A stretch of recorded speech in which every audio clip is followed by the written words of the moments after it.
یا حسین یا جلیل یا ذبیح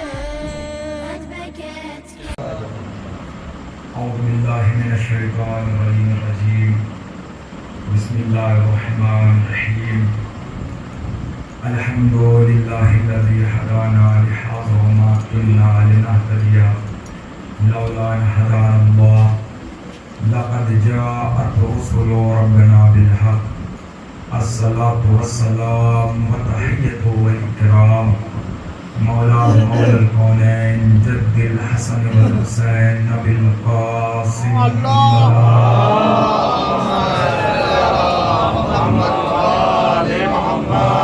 الطيبين الطاهرين المعصومين المظلومين المنتخبين المنتجبين ولعنة الله على أعدائهم أجمعين من الآن إلى قيام يوم الدين أما بعد فقد قال الله تعالى في القرآن المجيد وقوله الحق بسم الله الرحمن الرحيم وجعلنا من الماء كل شيء حي صلوات محمد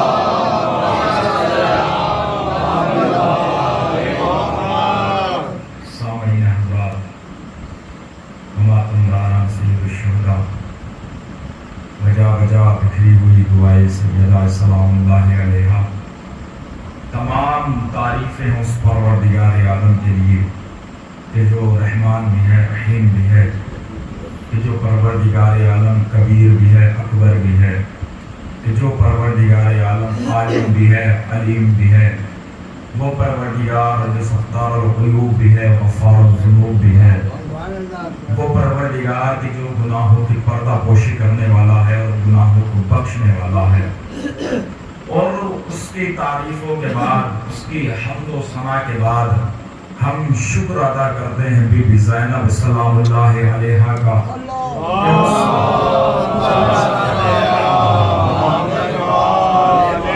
کہ اس بی بی نے ہمارے حوالے امانت کے طور پر یہ فرش عطا کیا یہ امانت بی بی زینب سلام اللہ علیہا کی ہے اگر ہم خود کو شیعان اہل بیت شیعان علی کہتے ہیں تو پھر ہمیں علی کی پیروی کرتے ہوئے امانت میں خیانت نہیں کرنی چاہیے کیونکہ ہم نے اس امام کو مانا ہے کہ جس نے اپنی زندگی میں کسی بھی موقع پر کسی بھی جگہ پر کسی بھی وقت کوئی بھی کیسا بھی موقع ہو کبھی کسی کی امانت میں خیانت نہیں تو ہم بھی اسی امام کی پیروی کرتے ہیں اسی کی اطاعت کرتے ہیں بی بی زینب نے ہمارے حوالے کے فرش امانت کے طور پہ دیا ہے تو ہمیں بھی اس فرش عزا پر امانت میں خیانت نہیں کرنی چاہیے امانت میں خیانت کب ہوگی جب اس فرش عزا پر آ کر سیاستیں ہوں گی جب اس فرش عزا پر آ کر پارٹیاں بازی ہوں گی جب اس فرش عزا پر آ کر لڑائی جھگڑے ہوں گے جب یہ فرش عزا درس گاہ کو چھوڑ کر ایک جہاد کی جگہ بن جائے گا تو یہ خیانت ہوگی فرش عزا کی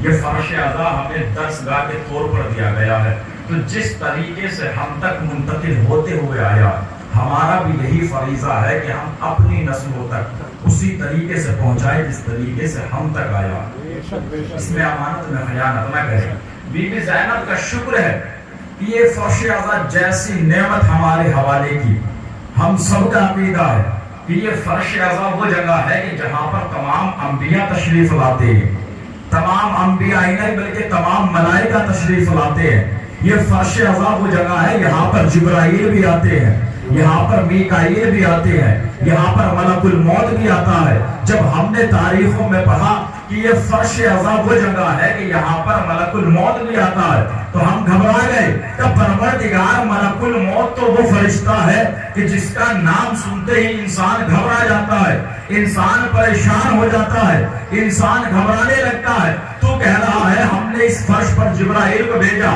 ہم نے اس فرش پر میکائیل کو بھیجا ہم نے اس فرش پر ملک الموت کو بھیجا پروردگار سید الملائکہ جبرائیل کو بھیج دیا تھا تو کافی تھا ملک الموت کو کیوں بھیجا ملک الموت تو وہ فرشتہ ہے جس سے ہر انسان گھبراتا ہے جس سے ہر انسان ڈرتا ہے شاید پروردگار عالم کہ سنو یہ ملک الموت فرشتہ بعد میں ہے حسین کا عزادار پہلے ہے یہ فرشتہ ملک الموت بعد میں ہے حسین کا عزادار پہلے اللہ نے تمام انبیاء کو یہاں بھیجا ہے تمام ملائکہ کو یہاں بھیجا ہے، بلکہ ہمارا تو یہ بھی عقیدہ ہے کہ چہارتا معصومین تشریف لاتے ہیں۔ ہم نے کسی کے فتووں پر یہ عمل نہیں کیا کہ مفتی نے بتا دیا ہم نے مان لیا، یہ ہمارا عقیدہ ہے۔ عقیدے میں کسی کے فتووں پر عمل نہیں ہوتا، ہمارا عقیدہ ہے کہ اس فرش پر چہارتا معصومین تشریف لاتے ہیں۔ شکر ادا کرنا چاہیے بی بی زینب کا کہ بی بی زینب تیرا لاکھ لاکھ شکر ہے، تو نے ہم جیسے بے وقار لوگوں کو باوقار شخصیتوں کے درمیان بیٹھنے کا شرف دیا۔ تو نے ہم جیسے بے وقار لوگوں کی جس کی کوئی حیثیت نہیں تھی، با حیثیت لوگوں کے ساتھ جس کے پاس کوئی منصب نہیں تھا، با منصب لوگوں کے ساتھ جس کا کوئی وقار نہیں تھا، با وقار لوگوں کے ساتھ بیٹھنے کا شرف دیا۔ مگر اہل بیت بھی فرما رہے جب ہمارے در پر آؤ تو خلوص نیت کے ساتھ آؤ، جب اس در پر آؤ تو خلوص نیت کے ساتھ آؤ، جب بھی اس در پر آؤ اپنے منصب کو اپنے ذہن میں رکھ کر نہ آؤ، اس در پر منصب دار بن کر نہ آؤ، عزادار بن کر آؤ۔ اس در پر منصب دار بن کر نہ آؤ کہ اپنے ذہنوں میں منصب رکھ کر یہ آ رہے ہیں کہ ہم یہاں کے پردھان ہیں، ہم یہاں کے سی ایم ہیں، ہم یہاں کے ایم ایل اے ہیں، ہم یہاں کے داروغہ ہیں۔ اللہ نے تمہیں وہ منصب دیا ہے، اچھی بات ہے، اللہ نے تمہیں وہ عزت دی ہے، اچھی بات ہے، مگر وہ منصب فرش عزا سے باہر ہو، امام بارگاہ سے باہر ہو، فرش عزا پر آ کر امام بارگاہوں میں آ کر در اہل بیت پر آ کر اپنا منصب بیان نہ کرے، کیونکہ یہ در تو وہ در ہے جب اس در پر رضوان جنت بھی آیا تو اپنا منصب بیان نہیں کیا، جب اس در پر رضوان جنت بھی آیا تو اپنا منصب بیان نہیں کیا، بلکہ کیا کہا، انا خیاط الحسنین، میں حسنین کا درزی ہوں، میں حسنین کا درزی ہوں۔ رضوان جنت تھا، داروغہ جنت تھا، ہم کہتے ہیں داروغہ جنت تو ایک منصب رکھتا ہے، تو ایک مقام رکھتا ہے۔ اللہ نے جب تجھے وہ منصب دیا تھا تو در سیدہ پر جا کر کہتا میں رضوان جنت ہوں، مگر تو نے تو اپنے منصب کو چھوڑا، دروازے پر آ کر کہا حسنین کا درزی ہو، حسنین کا درزی ہو، اپنا منصب بیان کرتا، شاید رضوان جنت کہے سنو یہ در وہ در ہے، اس در پر جتنا چھوٹا بن کر آؤ گے اتنا بڑے بن کر جاؤ گے۔ صلوات پر محمد والے محمد۔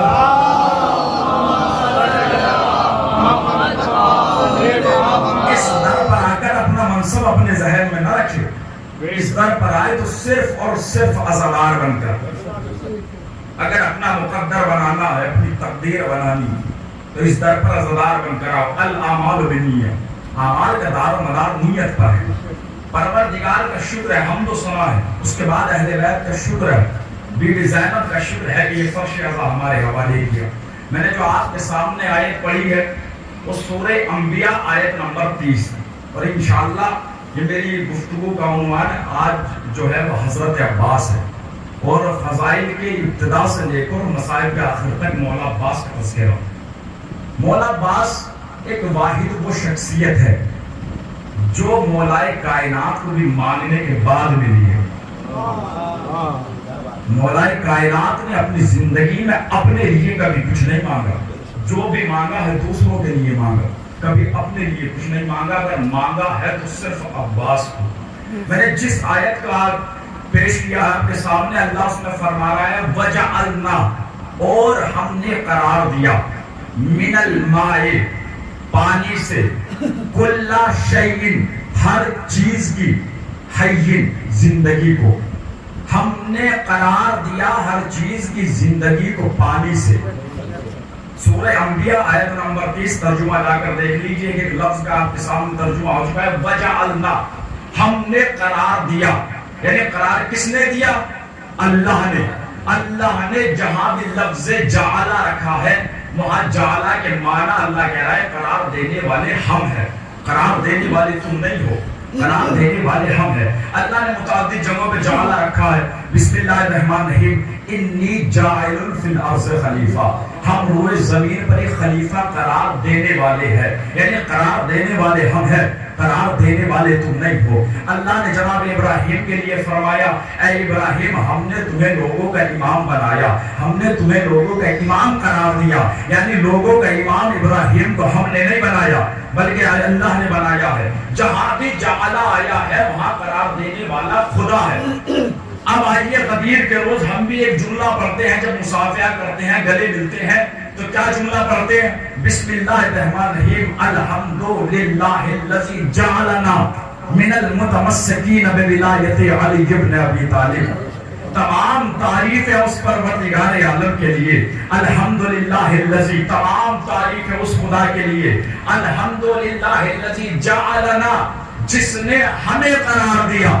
من المتمسکین، متمسک قرار دیا کس سے؟ من المتمسکین بولایت علی ابن ابی طالب، جس نے ہمیں علی کی ولایت سے متمسک قرار دیا. یعنی ہم خود متمسک نہیں ہوئے بلکہ اس نے ہمیں متمسک قرار دیا ہے. اب ہمارے آخری امام امام علی رضا علیہ السلام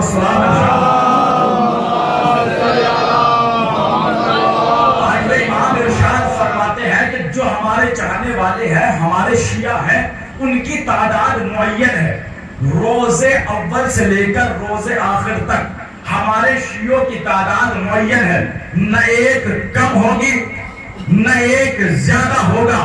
جو تعداد روز اول لکھ دی گئی وہی تعداد روز آخر تک رہے گی. نہ ایک کم ہوگا نہ ایک زیادہ ہوگا. ہم بھی یہ جملہ پڑھتے ہیں تمام تعریف خدا کے لیے جس نے ہمیں علی کی ولایت سے متمسک قرار دیا. یعنی متمسک قرار دینے والا خدا ہے. اور آٹھویں امام نے فرمایا ہے شیعوں کی تعداد معین ہے. جب امام نے فرما دیا کہ ہمارے شیعوں کی تعداد معین ہے تو اب کوشش نہ کی جائے کہ فلاں کو بھی شیعت میں داخل کرو، فلاں کو بھی شیعت میں داخل کرو، فلاں کو بھی شیعت میں داخل کرو. کیوں؟ کیونکہ جس کو شیعت میں آنا ہوگا اسے ہم روک نہیں سکتے، اور جسے علی کا منکر ہوگا وہ میدان غدیر میں بھی علی کا منکر ہوگا. جسے شیعت میں آنا ہوگا اسے ہم روک نہیں سکتے، اور جو علی کا منکر ہوگا وہ میدان غدیر میں بھی منکر ہوگا. اللہ نے کہا ہے کہ ہم نے قرار دیا تمہیں علی کی ولایت سے. اب وہی خدا کہہ رہا ہے کہ ہم نے ہر جاندار چیز کی زندگی کو پانی سے قرار دیا.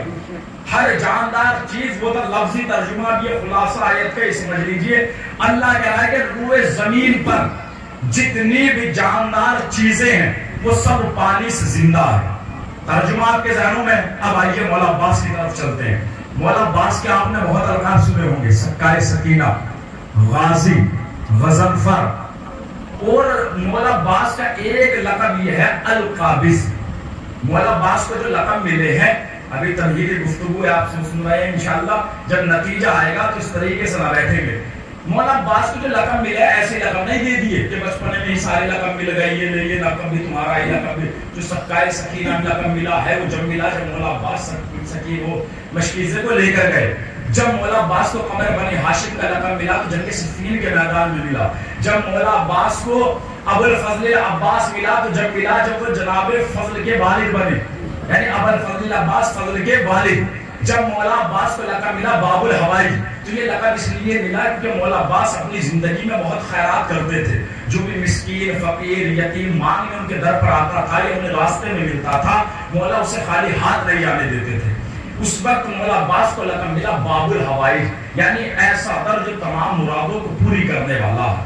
اب مولا کے دو لقب اور سن لیجئے. مولا کا ایک لقب ہے القابض، یعنی قبض کر لینے والا، کھینچ لینے والا. ایک مولا کا لقب ہے الباسط، یعنی چھوڑ دینے والا، رہا کر دینے والا.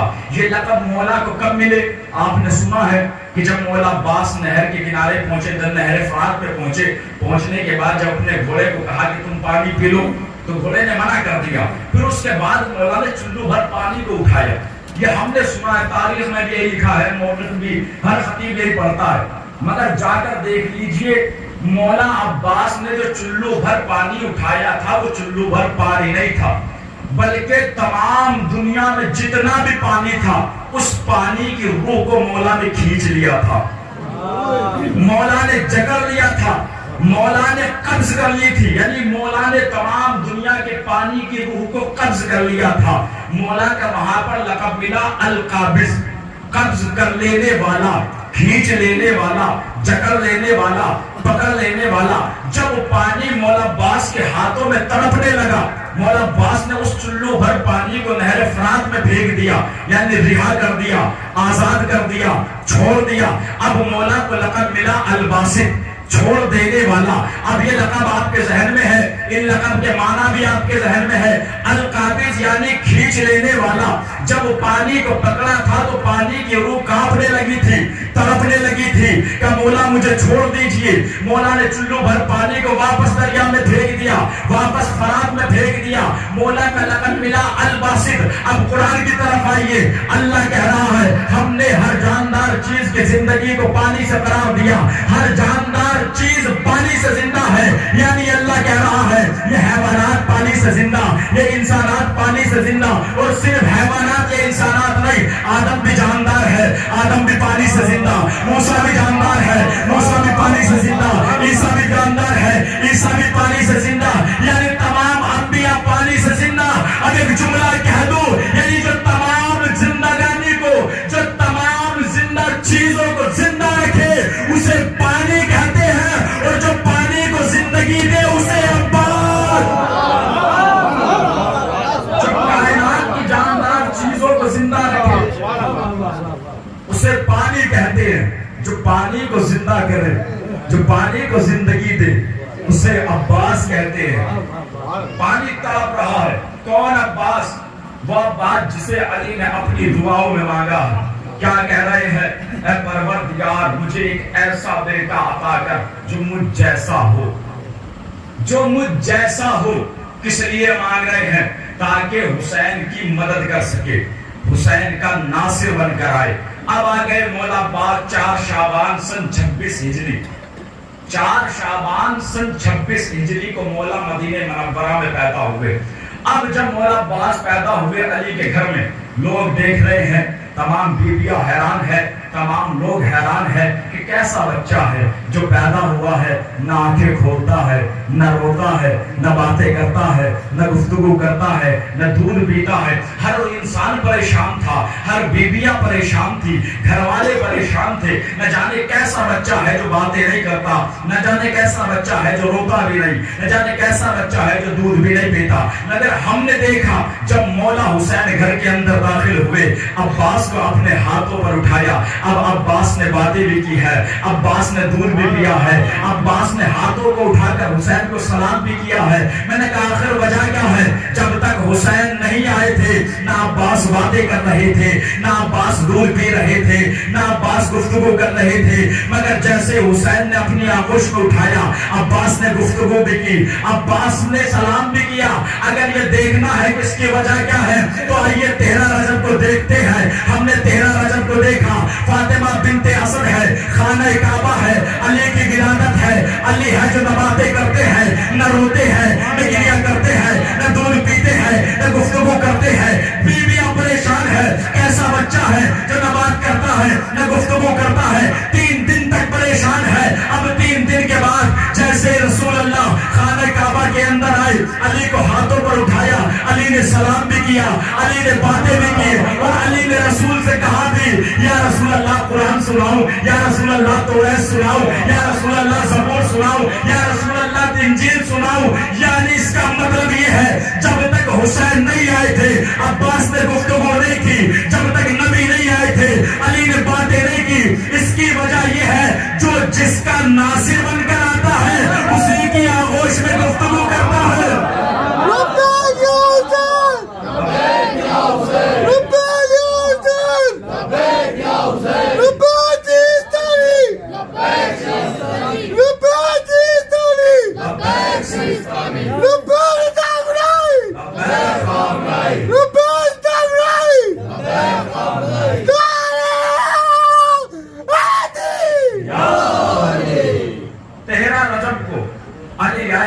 کعبہ میں نہ باتیں کر رہے ہیں, نہ گفتگو کر رہے ہیں. جیسے ہی مولا رسول اللہ نے آغوش میں لیا, علی نے باتیں بھی کی, علی نے گفتگو بھی کی. یعنی جو جس کا ناصر بن کر آتا ہے اسی کی آغوش میں کلام کرتا ہے, اسی کی آغوش میں گفتگو کرتا ہے.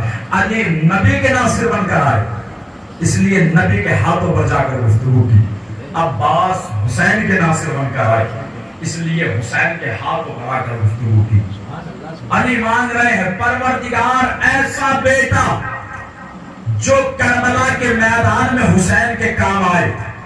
اللہ ہر بار علی کو کہتا تھا کہ علی کچھ مانگو, تم دوسروں کے لیے مانگتے ہو، اپنے لیے بھی کچھ مانگو۔ علی کہتے تھے پروردگار کیا مانگو؟ جنت جو میرے صدقے میں خلق ہوئی، کوثر جو ہمارے صدقے میں خلق ہوا، سلسبیل جو ہمارے صدقے میں خلق ہوئی، یہ کائنات جو ہمارے صدقے میں خلق ہوئی، آخر مانگو کیا؟ یہ ہر چیز تو ہمارے صدقے میں خلق ہوئی ہے۔ علی نے کچھ نہیں مانگا، مانگا ہے تو صرف عباس کو، اور کیا کہہ کر مانگا؟ مجھ جیسا بیٹا، مجھ جیسے سے مطلب یہ جو شجاعت میری ہے وہی شجاعت اس کی ہونی چاہیے، جو کمال میرا ہے وہی کمال اس کا ہونا چاہیے، جو جمال میرا ہے وہی جمال اس کا ہونا چاہیے، جو گفتار میری ہے وہی گفتار اس کی ہونی چاہیے۔ کس لیے مانگ رہے ہیں؟ تاکہ حسین کی مدد کرے میدان کربلا میں۔ اچھا یہ بتائیے کیا مولا کائنات نہیں جانتے تھے کہ حسین کے مقابل میں یزید کتنا لشکر لے کر آئے گا؟ آج کے اس ٹائم میں ہم بھی جانتے ہیں کہ یزید کتنا لشکر لے کر آیا تھا، مگر وہ تو امام وقت ہے۔ امام وقت تو ہوتا ہے جسے پروردگار ایسا علم عطا کرے جو علم ما کون بھی ہو، علم ما یکون بھی ہو، علم ما لم یکن بھی ہو، یعنی جو کل گزر چکا اس کا بھی علم امام کے پاس، جو ہو رہا ہے اس کا بھی علم امام کے پاس، جو ہونے والا ہے اس کا بھی علم امام کے پاس۔ جب امام جانتے تھے کہ کتنا لشکر آئے گا جو یزید کے ساتھ ہوگا، جو حسین کے مقابل میں ہوگا، جب مولا آپ جانتے ہیں کہ کتنا لشکر یزید لے کر آئے گا، تو آپ کو بھی حسین کی مدد کے لیے لشکر مانگنا چاہیے تھا۔ آپ بھی سپاہی مانگتے، آپ بھی ہتھیار مانگتے، آپ بھی فوجوں کو مانگتے، مگر آپ کہہ رہے ہیں مجھ جیسا بیٹا عطا کر، مجھ جیسا بیٹا عطا کر۔ اللہ نے عباس کو عطا بھی کیا۔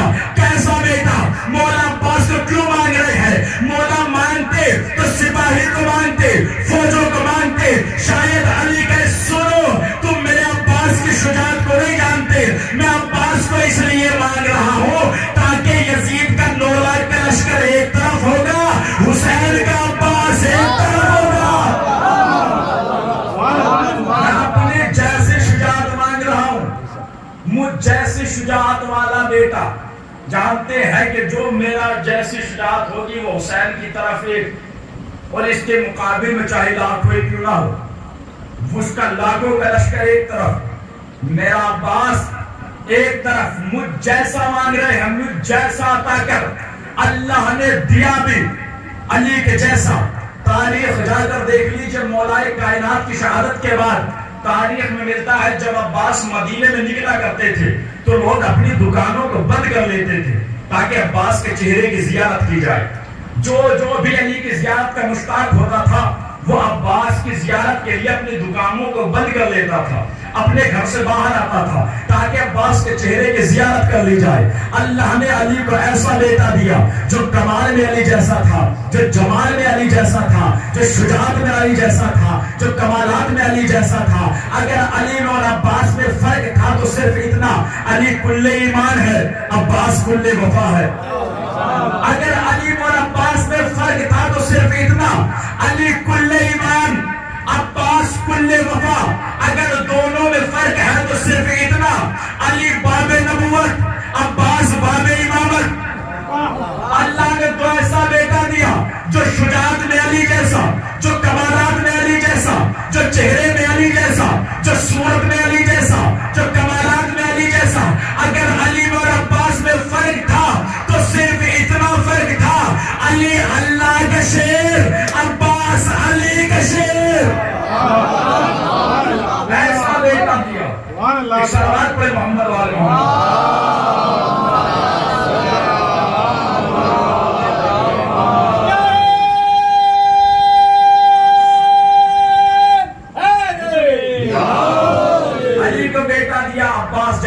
کچھ نہیں مانگا اپنی زندگی میں مولا کائنات نے۔ اب بی بی سیدہ کی طرف آئیے۔ بی بی سیدہ ہے، نمازیں پڑھ رہی ہے، عبادتیں کر رہی ہے، حمد و ثنا کر رہی ہے، مگر کبھی خدا سے کچھ نہیں مانگا، نہ ہی علی نے کچھ مانگا۔ اگر مانگا تو صرف عباس کو واحد ایک چیز علی نے مانگی، مگر سیدہ نے اپنی زندگی میں کچھ نہیں مانگا۔ مانگا تو سیدہ نے صرف 2 چیزیں مانگی، اپنی قسمت پہ شکر ادا کرو، اپنی تقدیر پہ اللہ کا شکر ادا کرو. مولائے کائنات نے صرف عباس کو مانگا. سیدہ تیرا لاکھ لاکھ شکر ہے. سیدہ نے دو چیزوں کو مانگا. سیدہ نے یا تو علمدار کو مانگا یا عزادار کو مانگا.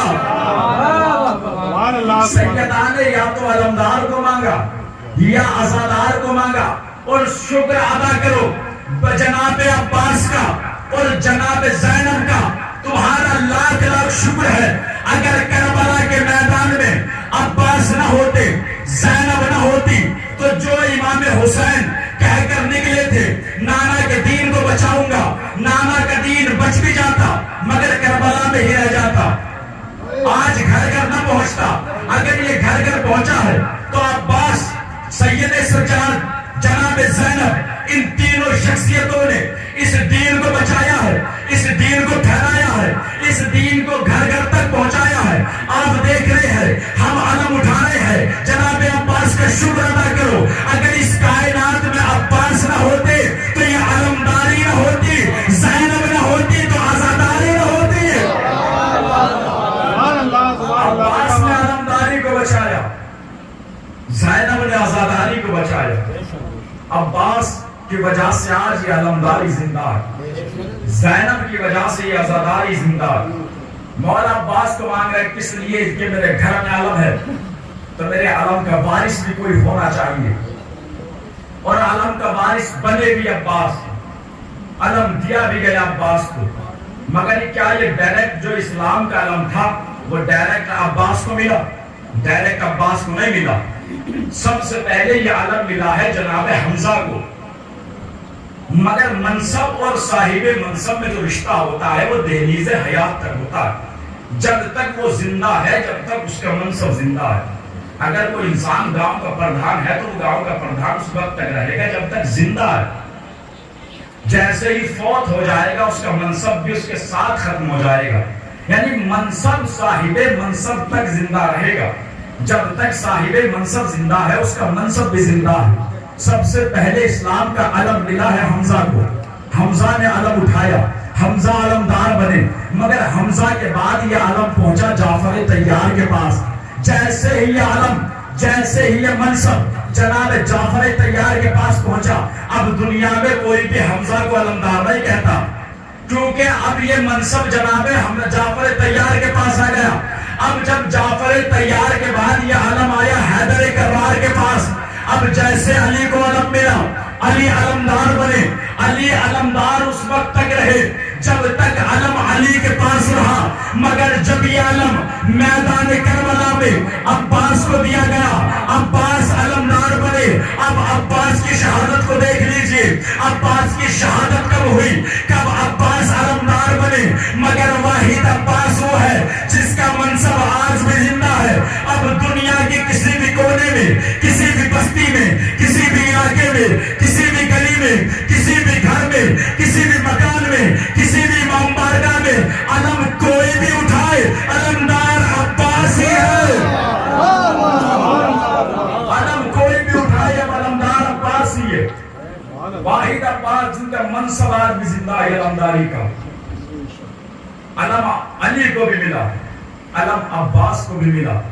علی کو علم ملا خیبر کے میدان میں, عباس کو علم ملا کربلا کے میدان میں. اور یہ دونوں ہی میدان ایسے ہیں جو تاریخ اسلام میں سب سے زیادہ مشہور ہے. یہ میدان سب سے زیادہ مشہور ہے, مگر ان میدانوں میں جان تو کتنا بڑا فرق ہے, زمین و آسمان کا فرق ہے. خیبر میں علم دیا نصور نے, کربلا میں علم دیا حسین نے. خیبر میں علم دیا گیا علی کو, کربلا میں علم دیا گیا عباس کو. مگر جان تو کتنا فرق. خیبر کا میدان وہ میدان ہے جس میں نبی فرما رہے ہیں کل علم اسے دوں گا جو مرد ہوگا, کل علم اسے دوں گا جو مرد ہوگا. یعنی نبی کے ان جملوں نے بتا دیا کہ کل والا مرد ہوگا, اب تک کوئی مرد نہیں تھا. کل علم اسے دوں گا جو مرد ہوگا, جو کرار ہوگا, جو غیر فرار ہوگا, بڑھ کر حملہ کرنے والا ہوگا. کسے علم ملا؟ علی کو علم دیا گیا. مگر کیا کربلا کا میدان بھی ایسا ہی ہے جس میں حسین نے فرمایا مرد کو علم دوں گا؟ حسین کہہ ہی نہیں سکتے تھے، کیونکہ میدان کربلا میں علی اکبر جیسے بہادر بھی تھے، اونو محمد جیسے شجاع بھی تھے، قاسم جیسے شجاع بھی تھے، حبیب ابن مظاہر جیسے بہادر بھی تھے، مگر نہ علم علی کو اکبر کو دیا گیا، نہ علم اونو محمد کو دیا گیا، نہ علم حبیب ابن مظاہر کو دیا گیا، علم دیا گیا تو عباس کو۔ سب بہادر، سب شجاع، سب بڑھ بڑھ کر حملہ کرنے والے، کوئی فرار نہیں، سب غیر فرار ہے، جہاں پر ڈٹ گئے، بھاگنے والا کوئی نہیں، یہ کہنے والا کوئی نہیں کہ ہم نہیں بھاگے، ہمارا گھوڑا لے کر بھاگا۔ کربلا کے میدان میں ایسا کوئی نہیں کہ جس نے اگر حسین سے کہا ہو کہ مولا پہلے میں نہیں بھاگا، پہلے سپاہی بھاگے تھے۔ کربلا کے میدان میں ہر لڑنے والا تھا، ہر بندہ شجاع تھا، ہر شخصیت ایسی تھی جو پہلوان تھی، جو غیر فرار تھی، مگر علم دیا گیا عباس کو۔ خیبر کے میدان میں علم دیا گیا علی کو، اور یہ کہہ کر دیا گیا کل علم اسے دوں گا جو مرد ہوگا۔ اس کا مطلب یہ ہے آج تک جتنے بھی تھے سب مرد کے لباس میں نامرد تھے، آج تک جتنے بھی تھے سب مرد کے لباس میں نامرد تھے۔ اگر مرد تھے تو صرف علی، سب فرار تھے، غیر فرار تھے تو علی، کوئی جرار نہیں تھا، جرار تھے تو علی۔ علم دیا گیا علی کو، مگر کربلا کے میدان میں ہر شجاع، ہر فرد، ہر شجاع پہلوان، ہر انسان جتنے بھی خیبر میں تھے، جتنے بھی خیبر میں تھے سب نامرد تھے۔ علم دیا گیا علی کو، چمک رہے تھے علی۔ کربلا کے میدان میں سب شجاع تھے، مگر علمدار بنے عباس۔ یا علی آپ کے بیٹے کی شجاعت ہے، آپ کے بیٹے کے فضائل ہے، آپ اپنے بیٹے کے فضائل سن کر خوش ہوں گے۔ مولا جہاں آپ کو علم دیا گیا سب نامرد تھے، مرد تھے تو صرف آپ۔ اگر خیبر کے میدان میں سب نامرد، مرد تھے تو صرف آپ۔ کربلا کے میدان میں سب مرد تھے، مگر چمک رہے تھے عباس۔ اے مولا کوئلوں کے درمیان ہیرے کا چمکنا اور ہے، ہیروں کے درمیان ہیرے کا چمکنا اور۔ لبیک یا حسین، لبیک یا حسین، لبیک یا حسین، لبیک یا حسین،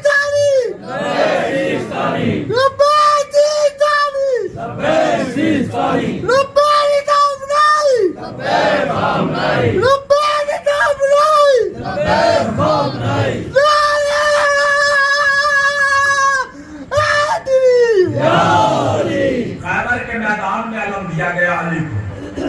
کربلا کے میدان میں علم دیا گیا عباس۔ کتنی ہجری کو پیدا ہوئے مولا عباس؟ 26 ہجری کو۔ اب مولا عباس کے ایک بچپنے کی جنگ سنیے اور ایک مولا عباس کی نوجوانی کی جنگ، اس کے بعد ربط مسائل۔ مولا عباس کی بچپنے کی جنگ ہے وہ ہے جنگ صفین، بہت مشہور جنگ ہے یہ بھی، کافی عرصے تک جنگ چلی ہے، کافی مہینوں تک۔ اس میں جنگ صفین میں ایک واقعہ، ایک رات ہے لیلۃ الحریر۔ اس رات میں قیامت خیز جنگ ہوئی معاویہ کے لشکر والوں سے اور ملائے کائنات کے لشکر سے۔ یہ جنگ ایسی جنگ تھی، یہ رات ایسی رات تھی کہ اس رات میں صرف معاویہ کا لشکر زخمی نہیں ہوا تھا بلکہ ملائے کائنات کا لشکر بھی زخمی تھا۔ جنگ صفین ہوئی ہے 37 ہجری کو۔ مولا عباس کتنی ہجری کو پیدا ہوئے؟ 26 ہجری میں۔ جنگ صفین ہوئی 37 ہجری میں۔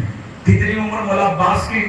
تقریباً 11 سال 12 سال، یا حد سے حد اگر تاریخ کوئی ضعیف سے ضعیف تاریخ اٹھا کر دیکھ لیجیے تو 15 سال۔ 15 سال سے تو زیادہ مولا عباس کی عمر جنگ صفین میں تھی نہیں۔ 15 سال کے مولا عباس لیلۃ الحریر گزر گئی۔ مالک اشتر مولا کائنات کے پاس آ کر کہتے ہیں یا علی آج جنگ روک دیجیے۔ کہا مالک آج یہ جنگ نہیں رکے گی۔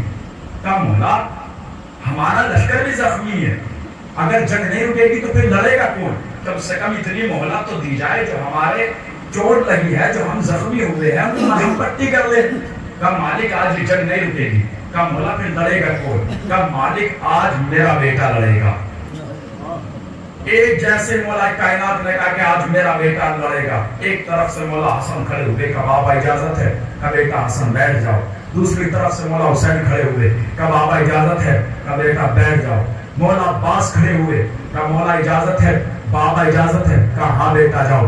مولا حسن نے کہا بابا ہمیں کیوں اجازت نہیں دی؟ کہا بیٹا حسن تم نبی کے بیٹے ہو، میرا بیٹا عباس ہے، اب آج جنگ جو کرے گا میرا بیٹا عباس، 15 سال کی زیادہ سے زیادہ عمر مان لیجیے۔ مولا عباس کو اپنے پاس بلایا، اب مولا سوار کرا رہے۔ جنگ صفین میں شرط یہ ہوئی تھی، مولا علی سے کہا گیا تھا کہ آپ جنگ نہیں کریں گے، مولا سے فرمایا گیا تھا کہ آپ جنگ نہیں کریں گے، مگر مولا کائنات نے اللہ سے دعا کی تھی مجھ جیسا بیٹا دینا، مجھ جیسا بیٹا جو سیرت میں بھی میرے جیسا ہو، صورت میں بھی میرے جیسا ہو، کمالات میں بھی میرے جیسا ہو، جمالات میں بھی میرے جیسا ہو، اور ہر طریقے میں میرے جیسا ہو، ہر پہلو سے جو بھی دکھے مجھ جیسا دکھے۔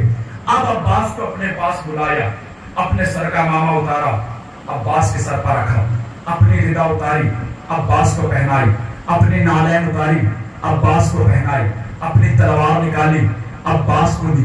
کسی تاریخ نے، کسی مورخ نے، کسی عالم نے، کسی رائٹر نے یہ نہیں لکھا کہ جو نالین پاک علی نے عباس کو پہنائی تھی وہ چھوٹی آئی ہو یا بڑی آئی ہو۔ جو نالین علی نے دی تھی عباس کو 15 سال کی عمر میں کتنا بڑا بچہ ہوتا ہے، مگر مولا عباس کا ہم سب نے پڑھا ہے کہ ان طویل قد تھا۔ مولا عباس کو گھوڑے پر سوار کرایا گیا، اپنے چہرے سے نقاب اتار کر عباس کے چہرے پر لگایا۔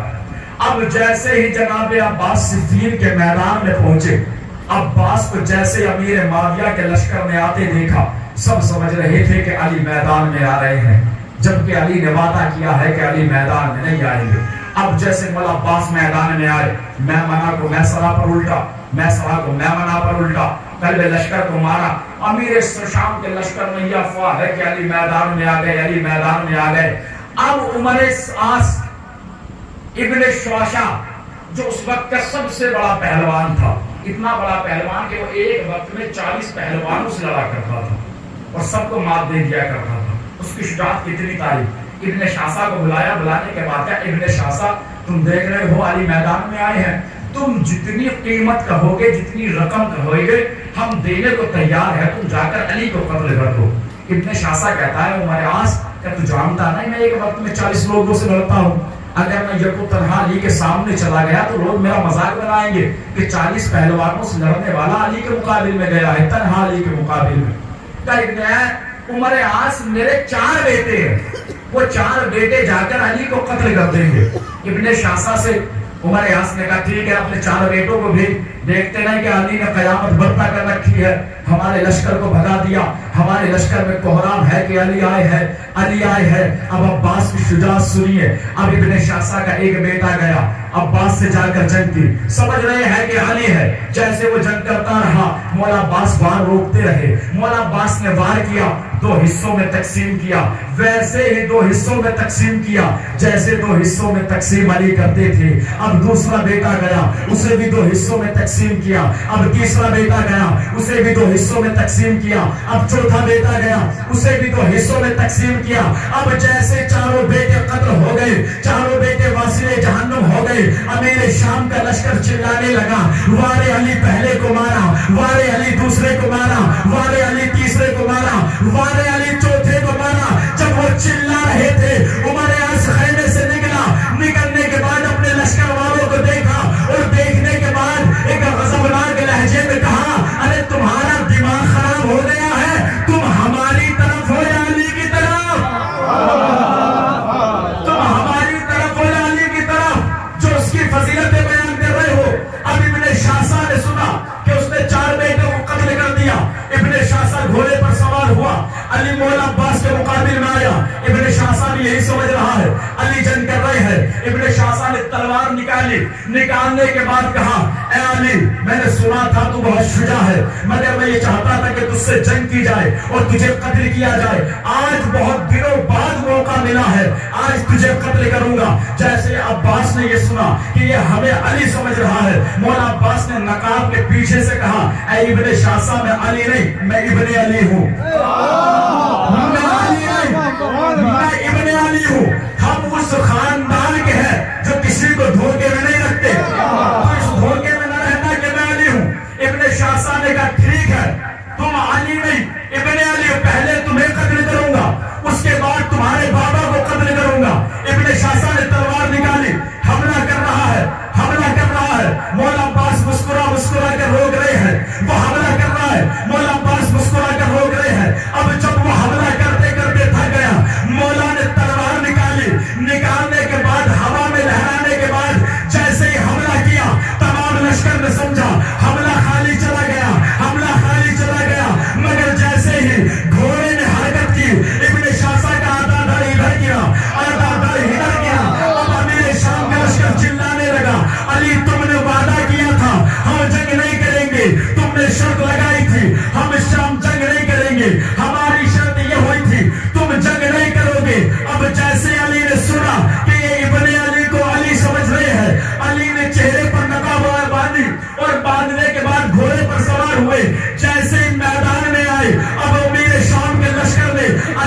اب یہ دوسرا علی میدان میں آ گیا.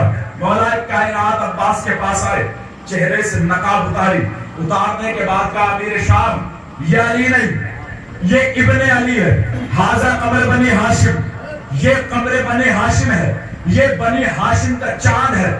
اللہ سے دعا کی مجھ جیسا بیٹا عطا کر, میری جیسی شجاعت والا بیٹا دے. ہم نے تاریخ اسلام میں دو ہی دھوکے دیکھے ہیں, یا تو شب ہجرت دیکھا یا صفین کے میدان میں دیکھا ہے. شب ہجرت میں تمام کافر لوگ علی کو نبی سمجھتے رہے, میدان صفین میں عباس کو علی سمجھتے رہے. یا علی آپ نبی بنے رات کی تاریکی میں, عباس علی بنے دن کے اجالے میں. نبی بنے رات کی تاریکی میں, عباس علی بنے دن کے اجالے میں. رات کی تاریکی میں تو ہر انسان دھوکہ کھا سکتا ہے, مگر دن کے اجالے میں تو کوئی دھوکہ نہیں کھاتا, دیکھ کر پہچان جاتا ہے. یعنی آپ نے کہا مجھ جیسا بیٹا, کچھ نہیں مانگا اپنی زندگی میں, کچھ نہیں مانگا, مانگا ہے تو صرف عباس کو مانگا. کس طریقے سے؟ میری جیسی شجاعت والا, میرے جیسے کمالات والا, میری جیسی سیرت والا, میری جیسی صورت والا, اور عباس کو دیا بھی گیا. یہاں پر شمس تبریز صاحب کہتے ہیں کہ پروردگار عالم سے اپنے جیسا بیٹا مانگا, کچھ نہیں مانگا. شمس تبریز کہتے ہیں کہ نہ محبت نہ مودت نہ ولا مانگی ہے, نہ محبت نہ مودت نہ ولا مانگی ہے, نہ فضائل نہ فضیلت نہ ثنا مانگی ہے. علی نے کچھ نہیں مانگا, یہ نہیں مانگا کوئی مجھ سے محبت کرنے والا ہو, کوئی مجھ سے مودت کرنے والا ہو, کوئی میری ولایت کرنے والا ہو, کوئی میری پیروی کرنے والا ہو, کوئی میری اطاعت کرنے والا ہو. علی نے کچھ نہیں مانگا, نہ محبت نہ مودت نہ ولا مانگی ہے, نہ فضائل نہ فضیلت نہ ثنا مانگی ہے, نہ کبھی نصرت اسلام کی دولت مانگی, نہ یہ تلوار چلانے کی ادا مانگی ہے, نہ یہ شمس کا چہرہ, نہ یہ لیل کی زلف, نہ ید اللہ نہ آواز خدا مانگی ہے. ارے عمر پر جس نے نہ مانگا ہو خدا سے کچھ بھی, اس نے عباس کے آنے کی دعا مانگی. جس نے نہ مانگا ہو خدا سے کچھ بھی, اس نے عباس کے آنے کی دعا مانگی ہے. مولا کائنات نے کچھ نہیں مانگا, مانگا ہے تو صرف عباس کو. سیدہ نے بھی صرف دو ہی چیزیں مانگی, یا تو علمدار کو مانگا یا عزادار کو مانگا. کہ عمر پر جس نے نہ مانگا ہو خدا سے کچھ بھی, اس نے عباس کے آنے کی دعا مانگی ہے. اور اب مٹا سکتا نہیں کوئی عزاداروں کو, پسلیاں تھام کے زہرا نے دعا مانگی ہے. اب مٹا سکتا نہیں کوئی عزاداروں کو, پسلیاں تھام کے زہرا نے دعا مانگی ہے. کس لیے مانگ رہے؟ کربلا کے لیے. آ گئے حضرت عباس علی کے گھر میں, آ کے عباس نے بس کربلا مانگی ہے. کربلا ہر لمحہ مولا عباس کو حسین کہتے چلے گئے, کربلا نہیں آئے. فضائل پڑھ رہا ہوں, ابھی مسائل کا گوشہ نہیں ہے, بس ایک جملہ اور فضائل کا, اس کے بعد رکھتے مسائل. مولا عباس کی 15 سال کی جنگ. اب مولا عباس کی شجاعت ہماری زبانی تھی, اپنی زبانی تو اپنے گھرانے کے فضائل کوئی بھی بیان کر دے. کمالات تو وہ ہے کہ جب سامنے والا اس کے فضائل کو بیان کرے, کمال تو وہ ہے جب دشمن سامنے والے کی شجاعت کو بیان کرے. یہ شجاعت ہماری زبانی. اب آئیے کربلا میں عباس کی شجاعت یزید کی زبانی سنتے ہیں, ابن زیاد کی زبانی سنتے ہیں. 2 محرم کو ایک قافلہ پہنچا میدان کربلا میں, خیمے لگا دیے گئے, خیمے ہٹا دیے گئے, پھر دوسری جگہ خیمے لگے. اب 3 محرم کو ابن زیاد کا خط پہنچا عمر سعد کو. صفین کے میدان میں عمر آس تھا, کربلا کے میدان میں عمر سعد تھا. اب عباس کی شجاعت ان کی زبانی سنی. خط بھیجا, بھیجنے کے بعد کہا کہ مجھے گن کر بتاؤ حسین کے خیمے کتنے ہیں. سوال کیا کیا؟ مجھے گن کر بتاؤ حسین کے خیمے کتنے ہیں.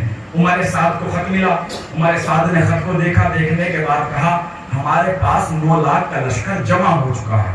خط پیک کیا, سفیر کو دیا, ابن زیاد کے پاس خط پہنچا. ابن زیاد نے دیکھا کہ سوال کیا تھا, جواب کیا دے رہا ہے. مولا عباس کی شجاعت ان کی زبانی سنیے گا. اب اس نے 5 محرم کو پھر خط بھیجا کہ مجھے گن کر بتاؤ حسین کے خیمے کتنے ہیں. اس نے خط کو دیکھا, دیکھنے کے بعد خط میں لکھا ہم کھانے سے سیراب ہو گئے, ہم پانی سے سیراب ہو گئے، ہمارے پاس کھانا بھی ہے، ہمارے پاس پانی بھی ہے، فقط السلام سفیر کو خط دیا، ابن زیاد کے پاس پہنچا، ابن زیاد نے دیکھا، پھر یہ دیکھا کہ سوال کیا کیا تھا، جواب کیا دے رہا ہے، پھر 7 محرم کو خط پہنچا، لکھ کر بتاؤ خیمے کتنے ہیں، پھر جواب دیا گیا ہمارے پاس لشکر بھی ہے، ہمارے جانور بھی پانی سے سیراب ہے، ہمارے جانور بھی کھانے سے سیراب ہے، ہمارے پاس ہتھیار بھی ہے، ہمارے پاس تلواریں بھی ہے، بس تمہارا حکم ہے، جیسے حکم کرو گے ہم حملہ کر دیں گے۔ خط بھیجا سفیر کے ہاتھ، ابن زیاد کو ملا، اب ابن زیاد نے غصے میں جب 9 محرم کو خط بھیجا تو خط میں لکھا، اے عمر سعد، اگر تو نے مجھے یہ گن کر نہ بتایا کہ حسین کے خیمے کتنے ہیں تو میں تیرے منصب سے تجھے ہٹا دوں گا، جب تک تو منصب پر ہے میں تجھ سے پوچھ رہا ہوں حسین کے خیمے کتنے ہیں، تو نہ جانے جواب کیا دے رہا ہے۔ اب جیسے یہ خط عمر سعد کو ملا، عمر سعد نے 9 محرم کو خط دیکھا، دیکھنے کے بعد عمر سعد نے لکھا، اے ابن زیاد، تیرا دماغ خراب ہو گیا ہے، ہمارے لشکر میں کون انسان ایسا ہے جسے اس کی ماں نے اتنا خالص دودھ پلایا ہے کہ وہ عباس کے ہوتے ہوئے حسین کے خیموں کی طرف دیکھے۔ ہمارے لشکر میں کون سا ایسا کہ اس کی ماں نے اتنا خالص دودھ پلایا ہو کہ جو عباس سے ہوتے ہوئے حسین کے خیموں کی طرف دیکھے۔ یہ خط بھیج دیا گیا۔ اب جب 9 محرم گزرنے لگی تو بولو ایک صلوات پر محمد علیہ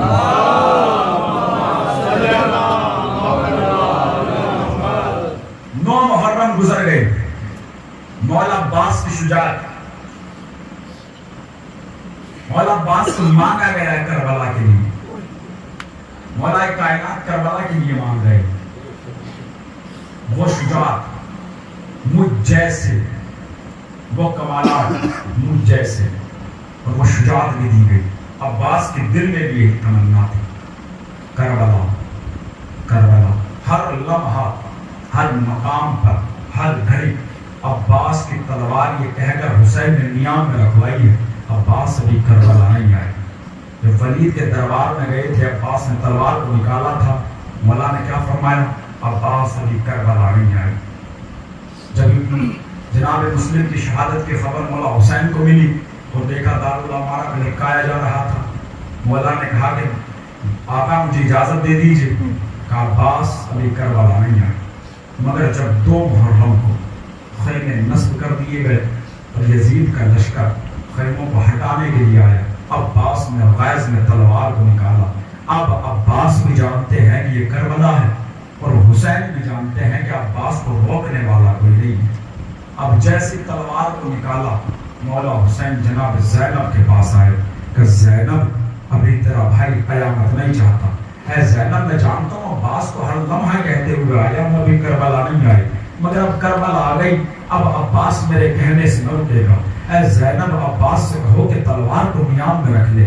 جناب زینب نے جناب فضہ کو بھیجا، بھیج کر جان تو کیا جملہ کہا کہ مولا شہزادی زینب نے کہا ہے کہ اپنی تلوار کو نیام میں رکھ لو ورنہ زینب ننگے سر خیمے سے باہر آ جائے گی۔ یہ کہہ کر مولا، یہ سن کر مولا نے تلوار کو نیام میں رکھا۔ مولا آپ نے صرف ابھی سنا کہ زینب ننگے سر باہر آ جائے گی، مولا جب شام غریبہ ہوگی، جب زینب کے سر سے چادر کو چھینا جا رہا ہوگا، مولا جب سکینہ کے تماچے لگائے جا رہے ہوں گے، مولا جب کانوں سے بالیوں کو چھینا جا رہا ہوگا، آپ کے گھر والے آپ کو ندا دے رہے ہوں گے، اس وقت کیا کیجئے گا؟ اجرکم اللہ، خدا کو کوئی غم نہ دے سوائے مظلوم کربلا کے۔ اور قسم خدا کی عباس کی شہادت کے بعد عباس کو 5 موقعوں پر یاد کیا گیا۔ جانتے وہ موقع کون سے؟ جب حسین تیروں سے چھلنی ہو کر گھوڑے سے زمین پر تشریف لا رہے تھے تو حسین نے دریا کی طرف دیکھ کر کہا عباس تیرا بھائی گھوڑے سے اجرکم اللہ، خدا آپ کو کوئی غم نہ دے سوائے مظلوم کربلا کے۔ جانتے دوسرا مقام کون سا جہاں عباس کو یاد کیا گیا؟ جب شمر ملاؤن نے مولا حسین کے بالوں کو پکڑا اور قد خنجر حسین کی گردن کے قریب لایا تاکہ سر و گردن میں جدائی کے، مولا حسین نے آواز لگائی عباس کیا اپنے بھائی کی مدد نہ کرو گے؟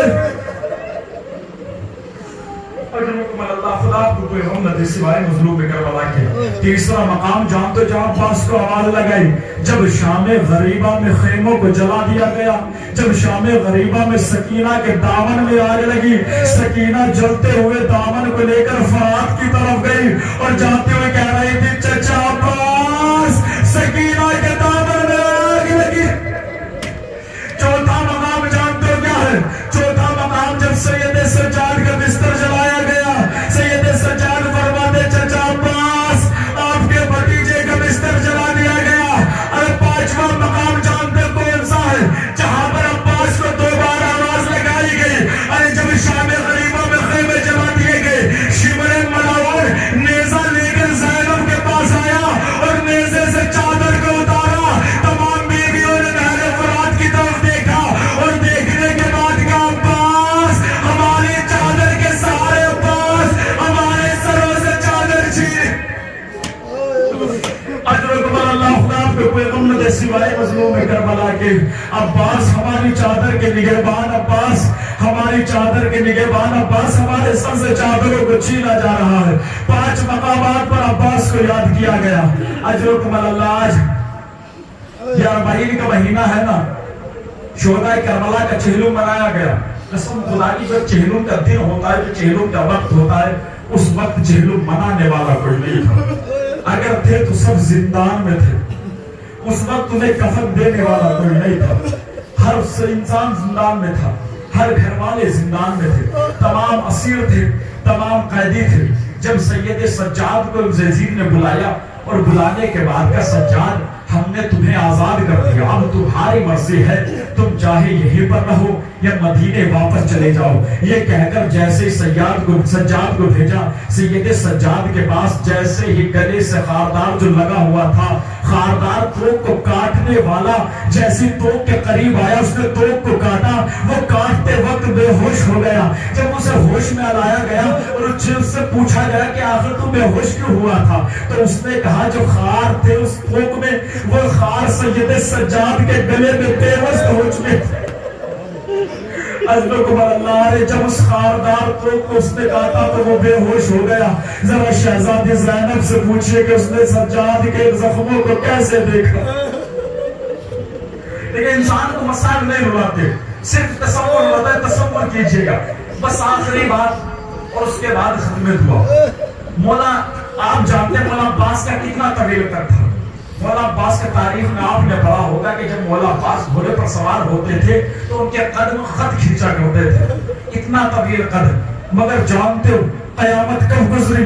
جب یہ قافلہ سوار ہو کر کربلا کی طرف آیا اور آنے کے بعد جناب زینب جناب سید سجاد کے پاس آئی اور پاس آ کر پوچھتی ہے بیٹا سجاد ہم مدینے اس وقت جائیں گے, پہلے اپنے بھائیوں کو پرسہ پیش کریں گے. اے بیٹا سجاد مجھے اتنا بتاؤ میرے بھائی عباس کی قبر کہاں ہے؟ مولا سجاد نے ایک چھوٹی سی قبر کی طرف اشارہ کیا. ابو بھی اماں یہ چچا کی قبر ہے. جناب زینب فرماتے سجاد ارے کیا تم نہیں جانتے میرا عباس کا قد کتنا طویل تھا, اور یہ چھوٹی سی کار کسی بچے کی ہے.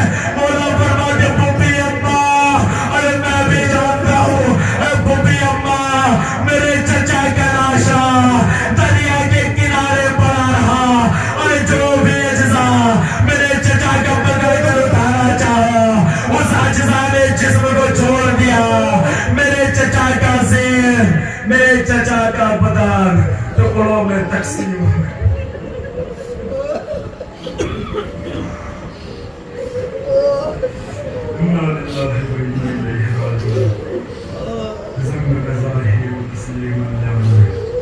یا اللہ یا اللہ یا اللہ یا اللہ تجھے واسطہ جہاں و معصومین علیہ الصلوۃ والسلام من المعبود ہماری اس قلیل سے عبادت کو قبول فرما. یا اللہ تجھے واسطہ مولا عباس علیہ الصلوۃ والسلام میرے معبود ہمارے جوانوں میں جذبہ دین و اسلام قائم فرما. یا اللہ تجھے واسطہ تیرے غفار و ذنوب ہونے کا اس عبادت کے وسیلے سے ہم سب کے تمام گناہ کبیرہ و صغیرہ کو معاف فرما. ہم سب پر اپنی رحمت برکت مغفرت نازل فرما. یا اللہ ہماری ہر عبادت کے بعد یہی خصوصی اور آخری دعا یہ ہے کہ میرے معبود واسطہ شہداء کربلا کا ہمارے آخری امام زمانہ کے ظہور میں حاضر فرما، ہم سب کو ان کے غلام انصار میں شمار فرما. ماتم حسین.